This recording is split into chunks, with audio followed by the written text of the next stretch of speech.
right, don't go nowhere. You know, we got Driftwood's coming up. They're going to play all night for you.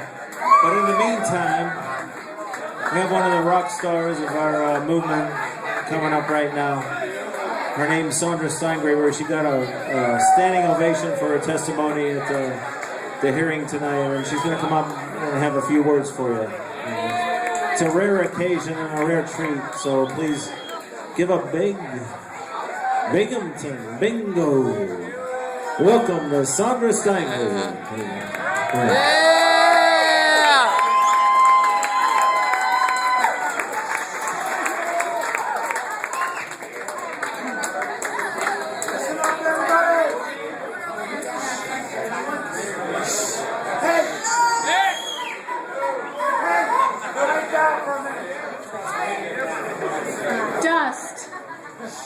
Dust changes its name when it falls into water. Dust changes its name when it falls into water. It becomes silt.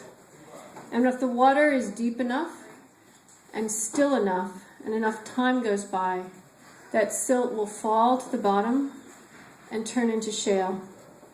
So shale is the child of stillness and time. And that's how the Marcellus shale under our feet, a mile down there, was formed 500 million years ago, when there was not enough oxygen in the atmosphere to decompose all the creatures that lived in the shallow ocean that used to be here. So 500 million years ago, there was plankton to make a little bit of oxygen, but there were no land plants, there were no trees, there was nothing with a backbone, there was nothing with a 3-chambered heart, there was nothing with breasts, there was nothing with lungs. But there were sea lilies, and there were squids, and when they died, their bodies turned into bubbles of methane because they couldn't decompose because there wasn't enough oxygen. And those bubbles of methane became trapped inside the silt that became the shale. So the Marcellus shale is a graveyard, but it's also alive. And I don't mean that in the kind of Mother Earth sort of way. I mean, it's metabolically alive. It is an ecosystem. There are organisms living in the Marcellus shale. Some of those organisms have nanowires. They actually transfer electrons into the minerals surrounding them. In fact, some geologists think that there's more life in the deep geological strata in the dark heart of our planet than there is here at the sunlit surface. And because there's so much deep life in the deep shale, it plays a role in the carbon cycle, which means that the life inside the shale is probably regulating climate stability in ways that we can dimly understand because so much element cycling is going on down there. So I'm a biologist, and when I testify in the hearings like today, I talk about the evidence for what it means when we turn the shale into rubble and blast the methane out and the radioactivity that comes out and the heavy metals that come out and so forth. But I'm also an author, and I'm really interested in describing for my readers what it looks like down there. What is this subterranean landscape under our feet? Because I have a feeling that our integrity and well-being on the sunlit surface of the planet actually depends upon the integrity of this subterranean coral reef beneath our feet. But before my detractors in the oil and gas industry accuse me of caring more about underworld slime than jobs and energy independence, I feel like I need to make a practical case for the life that lives 2 miles below us. So I'll say this. The reason there are biocides in fracking fluid, the reason it's so carcinogenic and so toxic, is because when you pump water and gel and sand down in that depth, those organisms live on all that.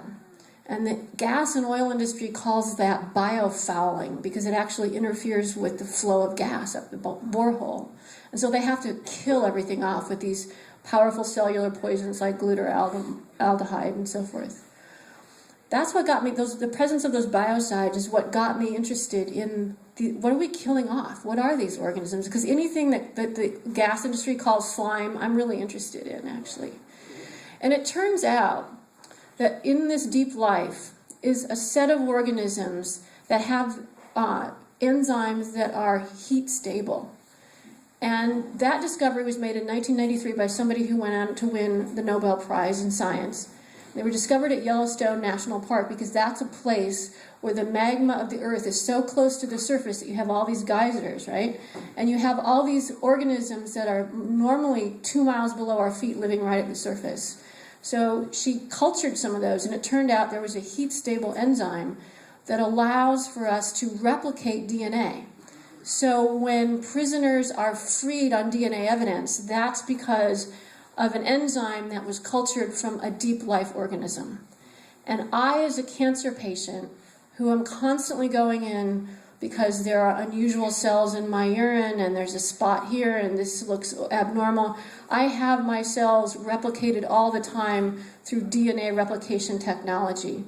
And for that, I'm grateful to an organism that lives miles below our feet. So my relationship to the Marcellus Shale as an ecosystem trends toward respect and gratitude. So my question to all of us is, given how much the Marcellus Shale provides for us in ways that we almost can't even understand, what are we doing? What are we willing to do for its integrity in the days to come? And my question to the gas industry is, can you give me one example of any ecosystem on Earth in which we've laid down a barrage of poisons and ruinous consequences for humankind was not the result? So thanks for everything you guys do.